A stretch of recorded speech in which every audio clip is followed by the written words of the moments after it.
Hi dear students, welcome to G centric. धीरे धीरे आगे बढ़ रहे हैं भैया। क्या देख लिया?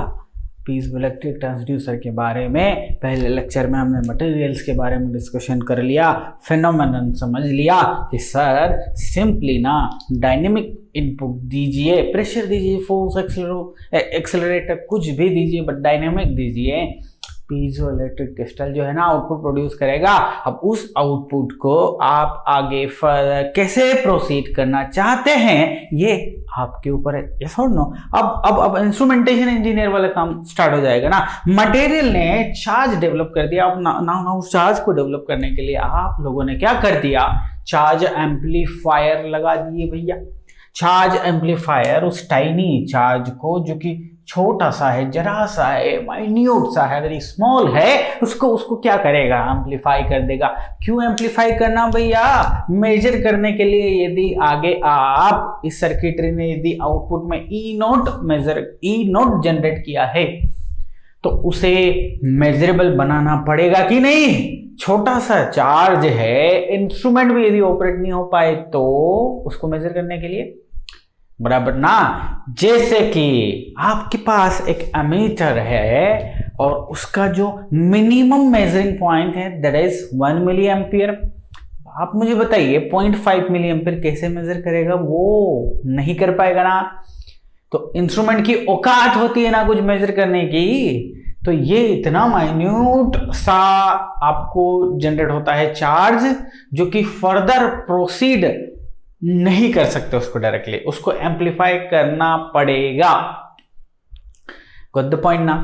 तो एम्पलीफाई करने के लिए चार्ज एम्पलीफायर लगाते हैं। गेट में 1 मार्क का क्वेश्चन आया है। देखो सिंपल सा नॉलेज है बंदे को। गेट में क्वेश्चन पूछा गया था, which one of the following amplifiers is used in piezoelectric transducer. 4 option दे दिए, इंस्ट्रूमेंटल ट्रांसफॉर्मर और आपका operational amplifier, charge amplifier and like this 4 options दे दिए भाई साहब।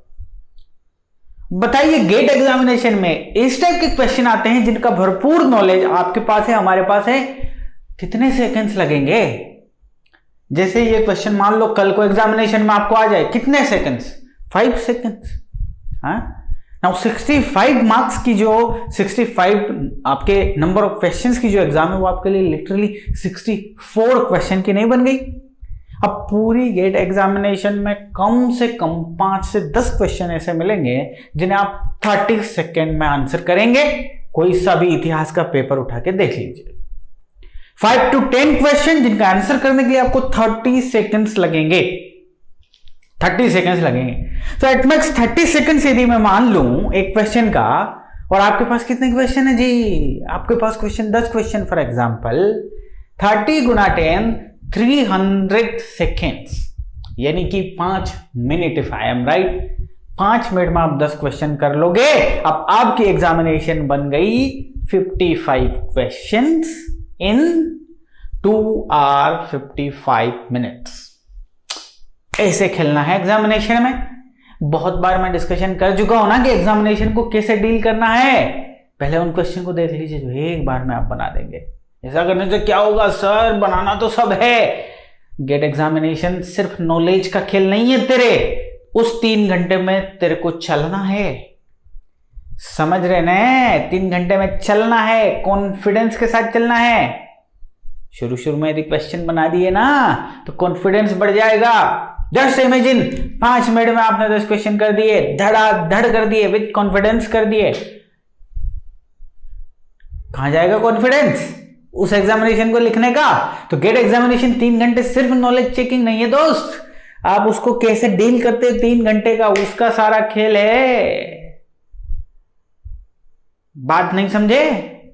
कभी कभार टेस्ट दिए होंगे, कुछ टेस्ट ऐसे आ जाते हैं जिसमें क्वेश्चन हवा नहीं लगती है। 10 मिनट हो गए, एक भी क्वेश्चन नहीं बना, हाथ पैर फूल जाते हैं कि नहीं फूल जाते हैं?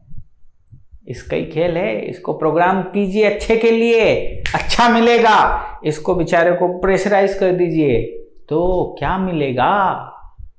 कुछ नहीं मिलेगा। हाथ कैसे रहेंगे? खाली। द पॉइंट ना?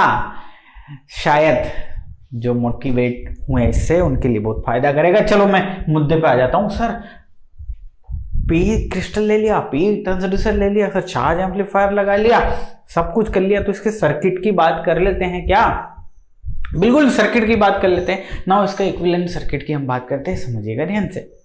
अभी सिर्फ मैं पी क्रिस्टल की बात कर रहा हूं, मैं पीजो इलेक्ट्रिक ट्रांसड्यूसर तक ही सीमित हूं, यहां तक सीमित हूं।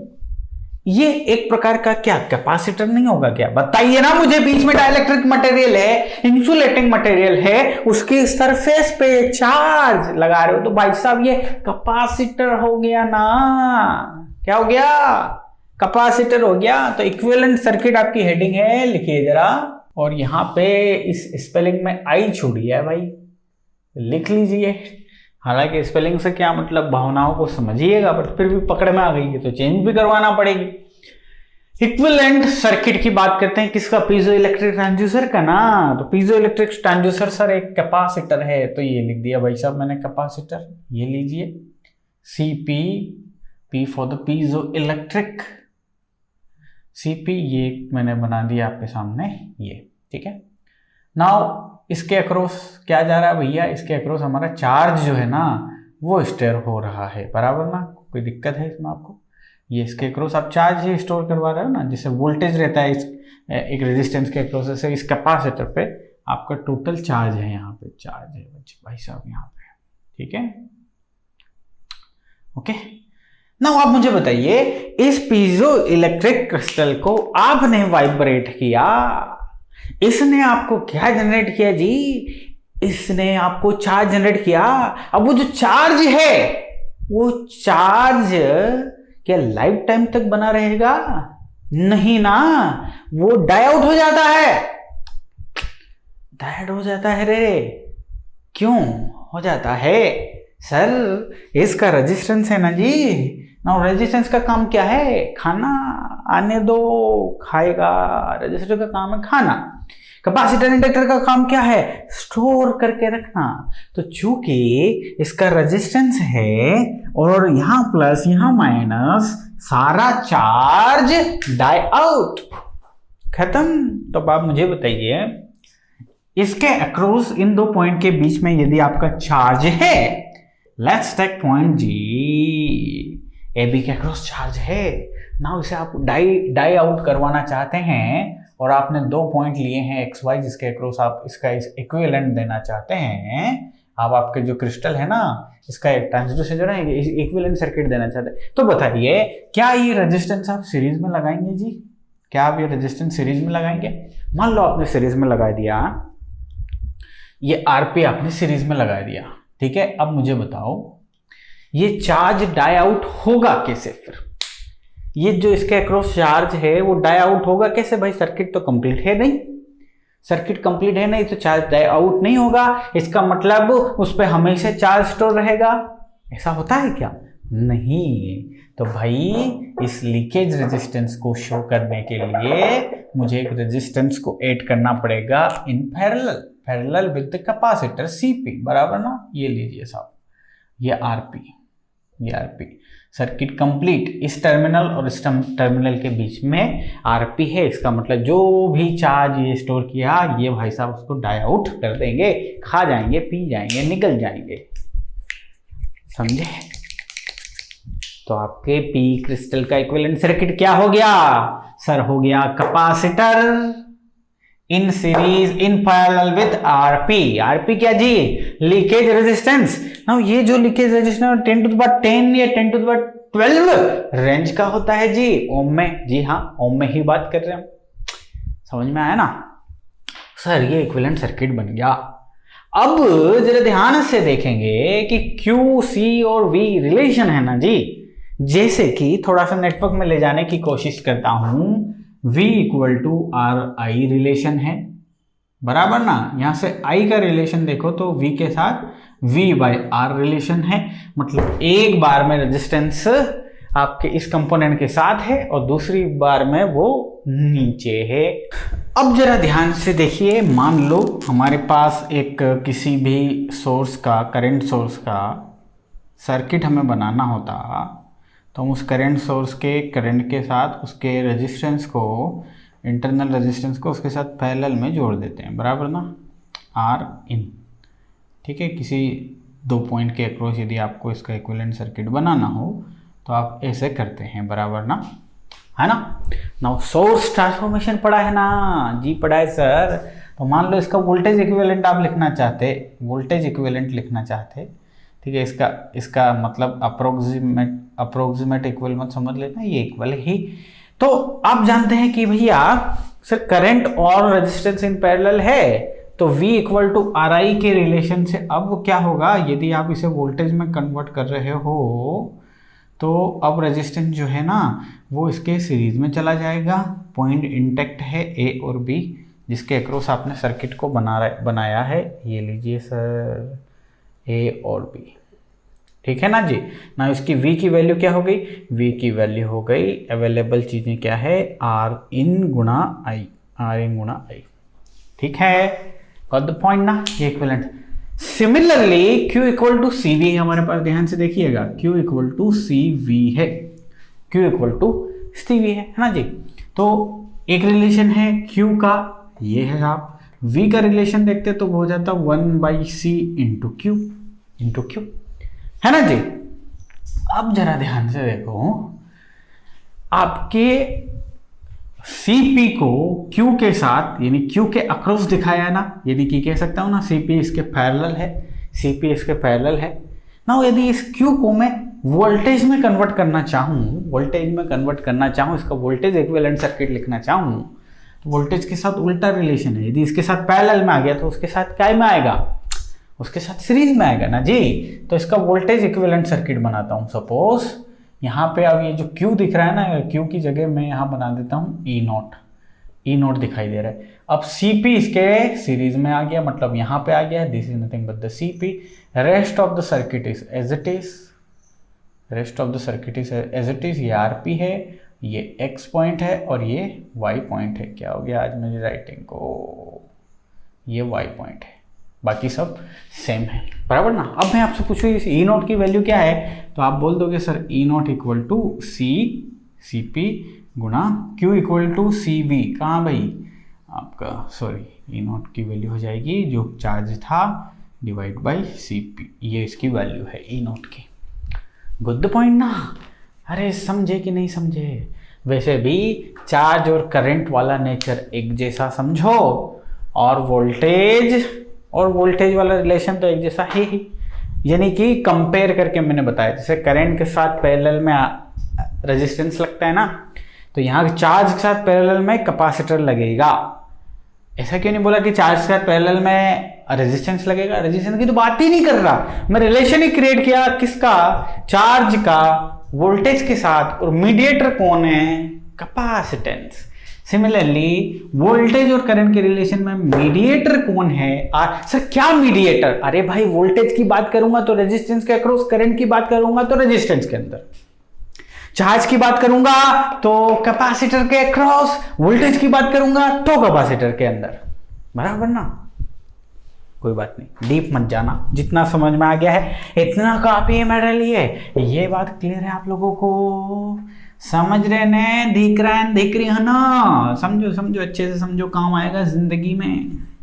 जिसको काम आएगा ना, आप सभी मुझे याद रखेंगे, बिल्कुल याद रखेंगे जी, है ना, याद रखेंगे।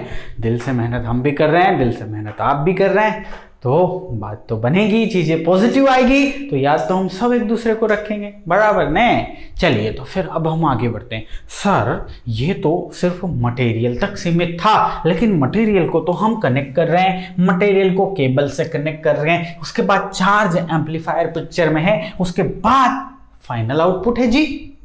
तो ओवरऑल सर्किट देख लीजिए, मेरे को कुछ फर्क नहीं पड़ रहा, ओवरऑल सर्किट बना देता हूं आप लोगों के लिए। तो ओवरऑल सर्किट बनाने के लिए इसको मिटा दूं, परमिशन दोगे? हाँ जी, सब मिल जाएगा नोट्स में बाबू, समझे ना बाबू, सब मिल जाएगा। हेडिंग क्या हो जाएगी, equivalent circuit of setup, complete setup. और कंप्लीट सेटअप में क्या क्या आ गया, ये सब आ गया। अब देखते जाइए, जरा ध्यान से देखते जाइए। सबसे पहले आपका पीजो इलेक्ट्रिक क्रिस्टल, तो ये रहा कैपेसिटर के पैरेलल कौन, चार्ज। ये ले लीजिए चार्ज, ठीक है। कैपेसिटर की वैल्यू Cp, लीकेज रेजिस्टेंस, इसके पैरेलल में सीरीज में कोई क्यों नहीं, कोई पूछे इंटरव्यू में तो क्या बोलोगे सर, मैथमेटिकल एक्सप्रेशन दे देंगे उसको, और उसको मैथमेटिकली समझा देंगे, उसको फिजिकली समझा देंगे, ठीक है ना। आगे हम बढ़ते हैं तो ये मिल जाती है कौन जी, केबल। इस केबल का काम क्या, पॉजिटिव चार्ज को ट्रांसमिट करना। इसका काम क्या, नेगेटिव को पॉजिटिव नेगेटिव, बीच में कौन, डाइलेक्ट्रिक है, पॉजिटिव नेगेटिव, ये भी एक कैपेसिटेंस बन गया ना राजा। तो इस कैपेसिटेंस को बोलेंगे केबल का कैपेसिटेंस Cc। इसमें कोई परेशानी हो तो बताइए। हाँ जी, अब टोटल चार्ज आ रहा है, तो चार्ज को स्टोर करने के लिए चार्ज एम्पलीफायर में भी कैपेसिटर होगा ना, क्योंकि कैपेसिटर के अक्रॉस है ना, कैपेसिटर के अक्रॉस ही ना आपका चार्ज जाना है, स्टोर करवाना है। रेजिस्टेंस लगा दिए तो रेजिस्टेंस तो खा जाएगा, पी जाएगा आपके चार्ज को। तो भाई साहब इसका जो कैपेसिटर है एम्पलीफायर का, वो आ गया जस्ट एज इट इज, कुल मिला के पूरा चार्ज सबसे होता हुआ गया। और ये एम्पलीफायर का ना, एम्पलीफायर है कोई आइडियल तो ठहरा नहीं जी, आइडियल तो नहीं है ना बल, तो क्या होगा सर, उसका रेजिस्टेंस भी है जी, उसका रेजिस्टेंस लगा दिया, रेजिस्टेंस क्या करेगा, उसको डाई आउट करने की कोशिश करेगा, किसको, उसके चार्ज को। एंड फाइनली ई नॉट, इन दो पॉइंट के अक्रॉस फाइनली आपको मिल रहा है क्या, ई नॉट, या यूं कहूं कि अब फाइनल सर्किट में ई नॉट प्रोड्यूस करेंगे।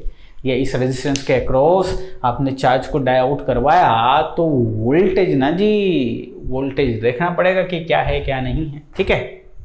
तो ये सर्किट, अब इस सर्किट में देखो ये Cp, ये Cc और ये Ca तीनों पैरेलली कनेक्टेड है, तो C इक्विवेलेंट इनका बनाया जा सकता है क्या जी, C इक्विवेलेंट बनाया जाता है, और उसकी वैल्यू कितनी होगी, Cp plus Cc plus Ca जी, बराबर ना। और ये Rp और Ra इक्विवेलेंट, मतलब ये दोनों भी पैरेलल, तो इनका क्या बन जाएगा, इनका बन जाएगा Rp गुणा Ra divide by Rp plus Ra, बराबर ना। Rp तो वेरी हाई है, पता है ना आपको, Rp जो है ना वो बहुत ज़्यादा हाई है। क्यों हाई है भाई, क्यों हाई है, कोई बताएगा। अरे सर लीकेज रेजिस्टेंस कैपेसिटर का बताया ना, यहाँ से Rp यदि कॉमन ले लूँ तो यहाँ बचेगा 1 plus Ra by Rp got cancelled, ये बहुत ज़्यादा है तो 1 अपॉन बहुत ज़्यादा है 0, नियरली 0, कहानी खत्म। यानी कि जो एम्पलीफायर का रेजिस्टेंस है वही R इक्विवेलेंट बनेगा इस सर्किट के लिए, अप्रोक्सीमेटली,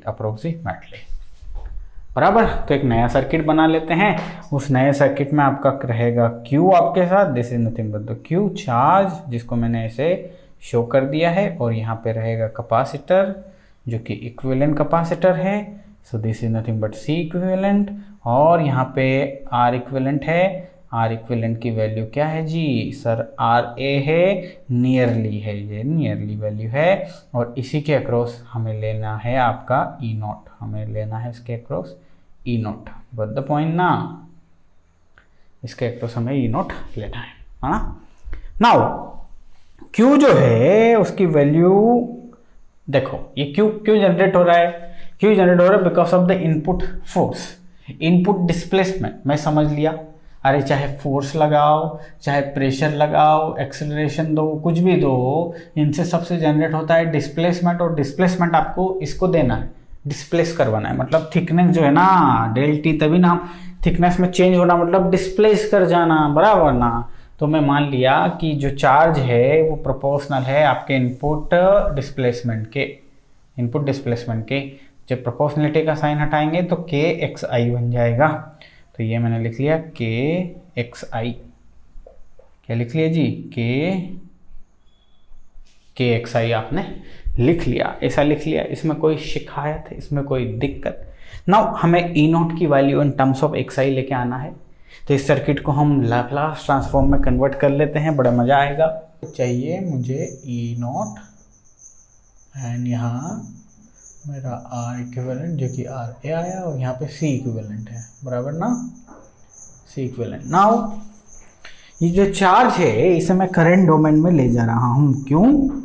क्योंकि करंट डोमेन में डायरेक्टली मैं करंट फाइंड कर सकता हूँ इसके अक्रॉस, इसके अक्रॉस, बराबर। और उसके बाद मैं ई नोट फाइंड कर सकता हूँ, करंट रहेगी तो मैं मल्टीप्लाई कर दूंगा इसके इम्पिडेंस का, बराबर ना। तो भाई करंट और चार्ज का रिलेशन क्या, I equal to D by D Q by D T, बराबर। अब मान लो इसे मैं लाप्लास में कन्वर्ट करना चाहूँ पूरे को, तो ये हो जाएगा एस क्यू एस, ठीक है जी। क्यू एस की वैल्यू कितनी है, यहाँ दिख रही है, के गुणा एक्स आई एस, ये लिख लीजिए। तो करंट की वैल्यू यहाँ आ गई एस के एक्स आई एस है, ध्यान रखिएगा। सारे कंपोनेंट्स ये है जो इन्हें भी मैं एस डोमेन में कन्वर्ट कर दूंगा। तो नेटवर्क पढ़ के आए हैं आप सर से, 1/CS लिख रहा हूँ, RA as it is, okay. Now current division rule लगा देंगे, you can find out current into this और you can find out current into this. Voltage जो है दोनों के अक्रॉस सेम है, इसके अक्रॉस निकाल लो चाहे इसके अक्रॉस निकाल लो, ई नोट आएगा। तो किसी एक में जाने वाला करंट निकाल लेते हैं। चलिए मैं मान लिया कि इसमें जाने वाला करंट IC है, इसमें जाने वाला करंट IR है, दोनों का अक्रॉस वोल्टेज सेम है। IC यदि निकालना होता तो करंट डिवीजन रूल से क्या निकालते आप, IC निकालते। तो ये है आपका मेन करंट, अपोजिट ब्रांच में जाने वाला current, so this is opposite branch गुणा main current, that is nothing but S के गुणा X I S, divide by करेंगे तो क्या आएगा, ये आ जाएगा RA प्लस 1/CS, बराबर है ना। LCM लूँगा तो ये आ जाएगा आपका RACS प्लस 1, और CS जो है वो ऊपर पहुंच जाएगा, तो ये C और ये हो जाएगा S स्क्वायर, ठीक है। अब यदि आपको E नोट वैल्यू पता करनी हो, सो E नोट क्या हो जाएगा, दिस करंट गुणा इम्पिडेंस, सो E नोट। सो ये पूरी कहानी, इसमें यदि मल्टीप्लाई कर दूँ मैं 1/CS का, तो ये क्या बन जाएगा, ये बन जाएगा E नोट। किसी को कोई भी दिक्कत नहीं होगी, कोई भी दिक्कत नहीं है ना।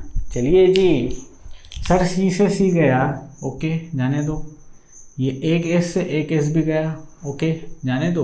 तो पूरी कहानी क्या हो गई, पूरी कहानी हो गई E नोट S, नीचे आप चाहें तो XIS निकाल के लेके आ सकते हैं। तो यहाँ बचेगा आपको, RA को सिर्फ R लिख दे रहा हूँ, RKS डिवाइड बाय यहाँ पे हो जाएगा RC plus 1। Now RC is equal to time constant होता है ना, S भी है ना साथ में, ये रहा S। RC टाइम कांस्टेंट होता है, तो इसको आप लिख लो 1 प्लस S टाउ। तो ये वाला फॉर्मेट आ गया। ट्रांसफर फंक्शन नहीं आ गया, ये किस चीज़ का ट्रांसफर फंक्शन सर, आउटपुट यदि इस पूरे ट्रांसड्यूसर का E नोट है और इसका इनपुट ऑब्वियस सी बात है डिस्प्लेसमेंट है जी, तो इस पूरे सिस्टम का ट्रांसफर फंक्शन आ गया ना। क्या इसको देख के बता सकते हो कि इसका ऑर्डर क्या होगा, सर इसका ऑर्डर ये है 1। सो पीजो इलेक्ट्रिक ट्रांसड्यूसर जो है वो फर्स्ट ऑर्डर इंस्ट्रूमेंट है। ट्रांसड्यूसर जो है वो कौन सा, फर्स्ट ऑर्डर इंस्ट्रूमेंट है। कौन सा, फर्स्ट ऑर्डर। मैं इसका टाइप नहीं पूछ रहा हूँ, मैं इसका ऑर्डर पूछ रहा हूँ। टाइप यदि पूछता तो आपको ओपन सर्किट चाहिए, ओपन लूप ट्रांसफर फंक्शन चाहिए, बराबर ना। अपन ने जो फाइंड किया ये तो क्लोज लूप ट्रांसफर फंक्शन है। क्लोज लूप ट्रांसफर फंक्शन के डिनोमिनेटर से भी आप ऑर्डर का आइडिया लगा सकते हैं। Piezo electric transducer is first order instrument, याद रहेगा ना। गेट एग्जामिनेशन में POT के बारे में पूछा है। पोटेंशियोमीटर या POT is type of instrument, 4 option, first order, 0 order, third order, फलाना ऑर्डर, तो यू नो वेरी वेल, ठीक है ना।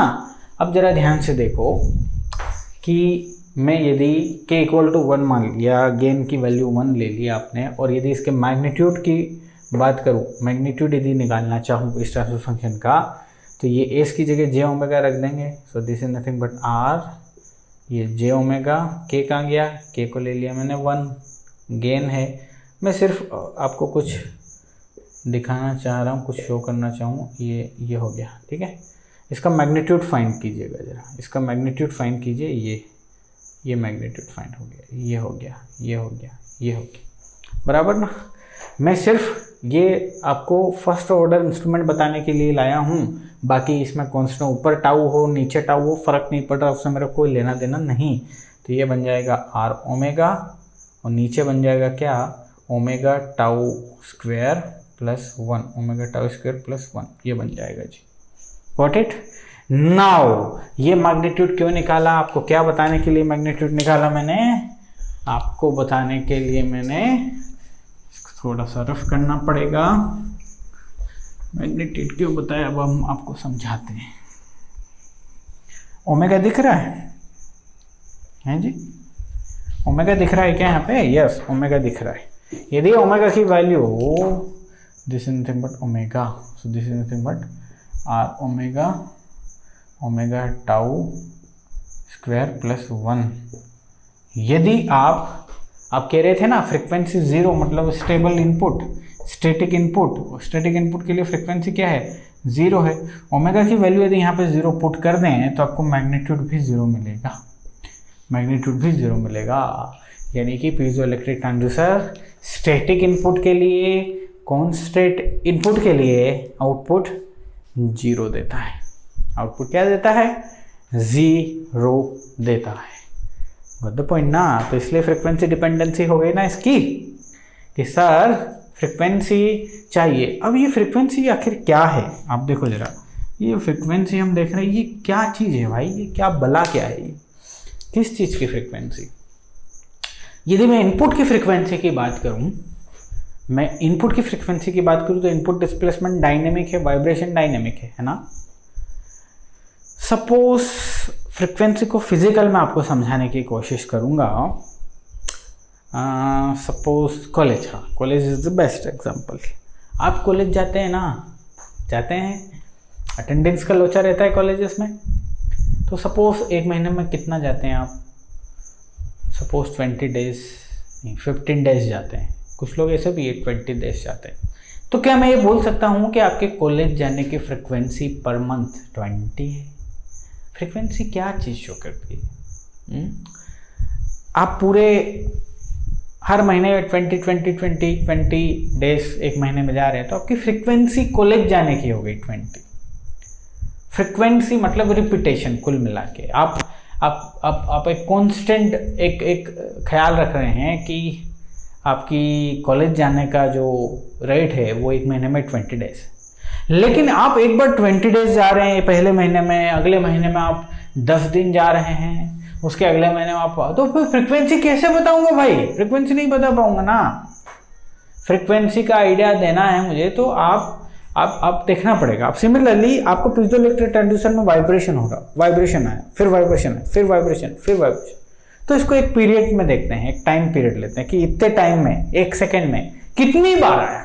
1 सेकेंड में मैंने ले लिया कि 1 सेकेंड में उस क्रिस्टल पे कितनी बार फोर्स लगा, उसको मैंने फ्रीक्वेंसी मान लिया ना। एक पर्टिकुलर टाइम में जो इनपुट क्रिएट हुआ उसको मैंने उसकी इनपुट की फ्रीक्वेंसी मान लिया। गॉट द पॉइंट ना। तो इनपुट भी फ्रीक्वेंसी वाला, उससे आउटपुट जो जनरेट हुआ वो भी फ्रीक्वेंसी वाला, बराबर ना। तो आप चाहे इनपुट की फ्रीक्वेंसी की बात करो, आउटपुट की फ्रीक्वेंसी की बात, मुझे समझ में आ गया सर। इनपुट की फ्रीक्वेंसी की बात कर रहे तो कितनी बार वो उस पर लग रहा है, बराबर, कितनी बार उस पर लग रहा है, वो उसकी इनपुट की फ्रीक्वेंसी हो गई ना। अब देखो जरा, फ्रीक्वेंसी 0 का मतलब क्या। ये आपका क्रिस्टल है, ये आपका फोर्स लगा, एक बार लगा, बस नहीं लगा, आगे कुछ नहीं लगा।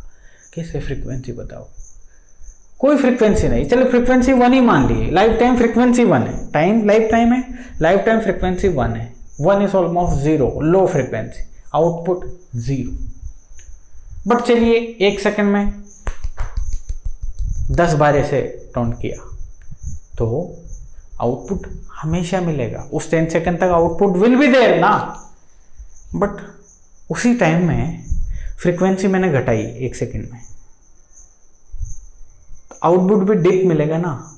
आउटपुट मिला, फिर गायब हो गया आउटपुट, फिर गायब हो गया आउटपुट, बराबर। अब और स्लो करते हैं इसको। आउटपुट आया, आउटपुट 0, आउटपुट आया, आउटपुट 0, आउटपुट आया, आउटपुट 0। समझ रहे हैं। अब ये कंटिन्यू है, ये कंटिन्यू है, तो आउटपुट भी कंटिन्यू है, ये कंटिन्यू है, आउटपुट भी कंटिन्यू है। मतलब इसकी फ्रीक्वेंसी ये इसकी जो फ्रीक्वेंसी है वो डिसाइड कर रही है आउटपुट की फ्रीक्वेंसी क्या है, कोई पॉइंट ना। ये हाई फ्रीक्वेंसी है, हाई फ्रीक्वेंसी पे आउटपुट मिलेगा, प्रॉपर मिलेगा, गुड पॉइंट ना। एक छोटी सी मैंने चीज़ आपको समझाने की कोशिश करी है। तो स्टैटिक चीज़ों के लिए आप बात नहीं कर सकते आउटपुट के। अच्छा, फेज की बात करते तो फेज निकाल सकते हैं पक्का। इनपुट डिस्प्लेसमेंट में और आउटपुट में there would be phase difference, right. वो फेज डिफरेंस भी आप इस इक्वेशन से निकाल सकते हैं। इसका फेज ये प्रोवाइड करेगा 0 और ये करेगा 90 degree, 0 minus 90 degree, minus 90 degree का फेज शिफ्ट रहेगा, बट वो भी एक पर्टिकुलर फ्रिक्वेंसी पे रहेगा। वो सब काहे को जाए जब हम पता है कि इसके एनालिसिस सर हमें टुकड़ों में कर दें, कंट्रोल सिस्टम पढ़े हैं हम, कर देंगे, ठीक है। ये मुद्दा मुझे यहाँ से समझाना था। क्लियर है ना, समझ में आया ना। मैथमेटिकल इस चीज़ को अपन ने देख लिया। अब मैं आपको इसमें क्या बता सकता हूँ, मैंने आपको इक्विवेलेंट सर्किट वाली कहानी बता दी, मैंने फाइनल फर्स्ट ऑर्डर सिस्टम ये बता दिया, फ्रीक्वेंसी का रियलाइजेशन करवा दिया, ये भाई साहब काम कैसे करेगा ये बता दिया। इसके यूजेस क्या है, क्या यूजेस है भाई इसके यूजेस जो है ना, डिस्प्लेसमेंट मेजर करोगे, प्रेशर मेजर करोगे, फोर्स मेजर करोगे, लेकिन कैसे, जैसे कुछ, चलो मैं बेस्ट एग्जांपल आपको देता हूँ। पीजो इलेक्ट्रिक ट्रांसड्यूसर को मैंने इनपुट दिया, मैंने कहा कि फोर्स दिया, अब मैं उसे एक कंटिन्यू फोर्स दे रहा हूं and because of that force piezo electric transducer generate कर रहा है आउटपुट। तो क्या इससे लोड मेजर कर पाएंगे, क्या इससे लोड मेजर कर पाएंगे? बिल्कुल। जैसे लोड सेल पढ़ा था ना स्ट्रेन गेज बेसिस पे, पीजो इलेक्ट्रिक क्रिस्टल के बेसिस पे भी लोड सेल बनाए जाते हैं। हाँ, जो फोर्स लगाएंगे, जो लोड लगाएंगे पीजो इलेक्ट्रिक लोड सेल में, वो डायनेमिक होना चाहिए। वो क्या होना चाहिए? डायनेमिक होना चाहिए। वो यदि डायनेमिक नहीं है तो उसे डायनेमिक बनाने का प्रबंध होना चाहिए, बराबर ना। अब देखो, पीजो इलेक्ट्रिक ट्रांसड्यूसर की जब हमने बात करी थी, पीजो इलेक्ट्रिक क्रिस्टल की जब हमने बात करी थी, तो इसमें रिवर्स इफेक्ट होता है। रिवर्स इफेक्ट मतलब क्या कि यदि हम इन्हें मैकेनिकल स्ट्रेंथ देंगे तो ये क्या प्रोड्यूस करेंगे? मैकेनिकल स्ट्रेंथ देंगे तो ये करंट प्रोड्यूस करेंगे, और करंट यदि दे दिया या वोल्टेज यदि दे दिया तो ये मैकेनिकल स्ट्रेंथ प्रोड्यूस करेंगे। अब देखना इसका बेस्ट कमाल कहाँ पे, ये है इसका बेस्ट एग्जांपल। इसमें पीजो इलेक्ट्रिक क्रिस्टल है या पीजो इलेक्ट्रिक सर्किटरी है, और वो काम कैसे कर रही है वो जरा देखो, मैं सब कुछ समझाता हूँ, ध्यान से देखना। देखिए ध्यान से, ये है माइक, ये मेरी आवाज़ को, मेरी वॉइस को, जो कि एक मैकेनिकल सिग्नल है, उसे इलेक्ट्रिकल सिग्नल में कन्वर्ट कर रहा है। इलेक्ट्रिकल सिग्नल इस वायर में से होता हुआ, इलेक्ट्रिकल सिग्नल ही जा रहा है इस वायर में, मेरी आवाज़ नहीं जा रही दोस्त। इलेक्ट्रिकल सिग्नल गया और ये जा रहा है कैमरे में। अब कैमरे में क्या हो रहा है, वो इलेक्ट्रिकल सिग्नल जो है ना वो दर्ज हो रहा है, रिकॉर्ड हो रहा है ना। अब वहाँ पे रिवर्स ट्रांसड्यूसर है, इस इलेक्ट्रिकल सिग्नल को वापस वॉइस में कन्वर्ट कर रहा है। तो ये जो इलेक्ट्रिकल सिग्नल ये किसकी वजह से प्रोड्यूस किया मैंने? वॉइस की वजह से। लेकिन किया कैसे? देखो, इस माइक में एक इलास्टिक मेम्ब्रेन है, इस माइक में एक इलास्टिक मेम्ब्रेन है, ये है ना। तो जैसे ही मेरी आवाज़ इसे हिट कर रही है, वाइब्रेशन है ना आवाज़ में, वॉइस में, जैसे ही मेरी वॉइस इस इलास्टिक जो इसका मेम्ब्रेन है इसे अफेक्ट कर रही है, तो इसमें वाइब्रेशन होता है ना, इसमें वाइब्रेशन, ये वाइब्रेट कर रही है। ये क्या कर रही है? वाइब्रेट ना। इसके वाइब्रेट करने से, ऊपर नीचे करने से, ये जो इन्वायरमेंट है, इस इन्वायरमेंट में प्रेशर चेंज हो रहा है ना।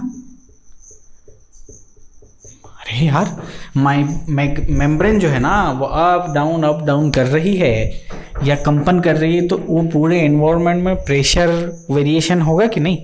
अभी जब स्टेबल है तो एक प्रेशर है, जब ऊपर वाला वाइब्रेशन कर रहा है तो नीचे तो प्रेशर डिफरेंस होगा ना जी। अब ये जो प्रेशर है ये इसको इम्पैक्ट कर रहा है, और ये है अपना पीजो इलेक्ट्रिक ट्रांसड्यूसर जी। ये पीजो इलेक्ट्रिक ट्रांसड्यूसर है। ये क्या है? Piezo electric transducer. ये क्या कर रहा है? ये पीजो इलेक्ट्रिक ट्रांसड्यूसर इस पे पड़ने वाले डायनेमिक प्रेशर को किस चीज में कन्वर्ट कर देना है? इलेक्ट्रिकल सिग्नल में। किस में? इलेक्ट्रिकल सिग्नल में, बराबर ना। तो ये ट्रांसड्यूसर हो गया ना, पीई ट्रांसड्यूसर, जो मैकेनिकल इनपुट को, डायनेमिक प्रेशर को इलेक्ट्रिकल सिग्नल में कन्वर्ट कर रहा है। और ये इलेक्ट्रिकल सिग्नल जो है, ये इलेक्ट्रिकल सिग्नल जो है, ये आपके इस वायर के थ्रू प्रोपोगेट हो रहा है। कितना बेस्ट एग्जाम्पल है यार पीजो इलेक्ट्रिक का। अब इसको लगा लेता हूँ, बार बार आपको गड़बड़ कर रहा होगा। तो ये माइक्रोफोन वाली जो कहानी है, ये तो बड़ी बेस्ट एग्जाम्पल बता दी मैंने, है ना। तो पीजो इलेक्ट्रिक का एप्लीकेशन आ गया ना बहुत बड़ा आपको। अब ये मैंने प्रेशर की बात बता दी, ये वॉइस को कन्वर्ट करने के लिए पीजो इलेक्ट्रिक ट्रांसड्यूसर का यूज़ कर लिया। कहीं पे हमें एक्सेलरेशन, वाइब्रेशन मेज़र करना हो तो भी हम इसे बिंदास यूज़ कर सकते हैं या नहीं। अब देखो जरा, इसका रिवर्स इफेक्ट भी हम यूज़ कर सकते हैं। इसका रिवर्स इफेक्ट ये है कि यदि पीजो इलेक्ट्रिक, अब मान लो कुछ स्पीकर्स ऐसे होते हैं, या अल्ट्रासोनिक साउंड वेव क्रिएट करने के लिए भी पीजो इलेक्ट्रिक क्रिस्टल्स का, ट्रांसड्यूसर का यूज़ करते हैं। इसे हम देते हैं इलेक्ट्रिकल एनर्जी, देते हैं ना। ये इलेक्ट्रिकल एनर्जी जो है, ये इस पे वाइब्रेशन क्रिएट करती है। ये वाइब्रेशन की वजह से यहाँ का एटमॉस्फेयर भी स्पंदन करने लग जाता है। वाइब्रेशन, उस वाइब्रेशन की वजह से ये मेम्ब्रेन भी, आपका इलास्टिक मेम्ब्रेन भी क्या करने लग जाती है? क्या करने लग जाती है भाई? वाइब्रेट होने लग जाती है, साउंड प्रोड्यूस करता है। तो कौन सा साउंड? अल्ट्रासोनिक। ठीक है, अल्ट्रासोनिक। सर ये कहाँ देखेंगे हम अल्ट्रासोनिक? हम कुछ ट्रांसड्यूसर्स देखने वाले हैं फ्लो मेजरमेंट की जब बात करेंगे। ठीक है, वहाँ पे अल्ट्रासोनिक वेव्स क्रिएट करेंगे, वहाँ पे हम पीजो इलेक्ट्रिक ट्रांसड्यूसर का यूज़ करेंगे। पीजो इलेक्ट्रिक ट्रांसड्यूसर में जब भी इनपुट इलेक्ट्रिकल सिग्नल जाता है तो एक, बहुत सारे स्पीकर्स आपने देखे वो ची की आवाज़ क्रिएट करते हैं। वो आवाज़ is nothing but the ultrasonic wave, ultrasonic sound wave. कुछ साउंड वेव ऐसी भी होती हैं जो बहुत ही माइन्यूट होती हैं, क्रिएट होती हैं इलेक्ट्रिकल सिग्नल से। तो जब वो वाला टॉपिक हम पढ़ेंगे ना, तो आपको इसका रिवर्स इफेक्ट और ज़्यादा गहराई से हम समझा देंगे। ठीक है ना। अभी के लिए पीजो इलेक्ट्रिक का ये वाला इफेक्ट समझ में आ गया ना आपको, जो हम पढ़े हैं। इनवर्स इफेक्ट अलग बात है। नाउ एग्जामिनेशन डील करता है कि पीजो इलेक्ट्रिक ट्रांसड्यूसर एक इनवर्स ट्रांसड्यूसर है, ये आपको याद होना चाहिए। पीजो इलेक्ट्रिक ट्रांसड्यूसर एक एक्टिव ट्रांसड्यूसर है, ये भी आपको याद होना चाहिए। Piezo electric transducer static input के लिए जीरो आउटपुट क्रिएट करता है, ये भी आपको याद होना चाहिए। पीजो इलेक्ट्रिक ट्रांसड्यूसर में जो क्वार्ट्ज यूज करते हैं ना, वो मोस्ट स्टेबल मटेरियल है, ये भी आपको याद होना चाहिए। मोस्ट स्टेबल क्यों है? क्योंकि टेम्परेचर से अनअफेक्टेड है, ह्यूमिडिटी से अनअफेक्टेड है। रोचेल सॉल्ट जो है वो ह्यूमिडिटी से अफेक्ट हो जाता है, इसलिए वो ज़्यादा रिलायबल नहीं है। और जो हम आर्टिफिशियली बनाते हैं वो एक लिमिटेड जगह के लिए काम कर पाएंगे, लिमिटेड जगह पे काम करें, क्योंकि वो भी रिलायबल नहीं है। आर्टिफिशियल जो चीज़ बनाते हैं सिंपली रिलायबल नहीं है, बट जो प्राकृतिक है, जो नेचुरल है, वो मोस्ट रिलायबल, स्टेबल। बट फिर भी जैसे बेरियम टाइटेनेट जो हम पढ़े थे, बेरियम टाइटेनेट जो कि एक आर्टिफिशियल पीजो इलेक्ट्रिक मटेरियल था, उसका यूज़ हम यहाँ करेंगे। Ultrasonic wave, sound wave produce करने में हम उसका यूज़ करते हैं। रफ एंड टफ होता है वो, वहाँ पे हम पढ़ लेंगे। अभी ये सारी कहानी आपको क्लियर हुई, इक्विवेलेंट सर्किट क्लियर हुआ है ना। अब अगले लेक्चर में हम इसका एक एक्सपेरिमेंट देख लेते हैं और उसके बाद हम क्वेश्चंस देख लेते हैं, बराबर। और उसके बाद हम अगला टॉपिक स्टार्ट करेंगे। चलिए, बाय बाय।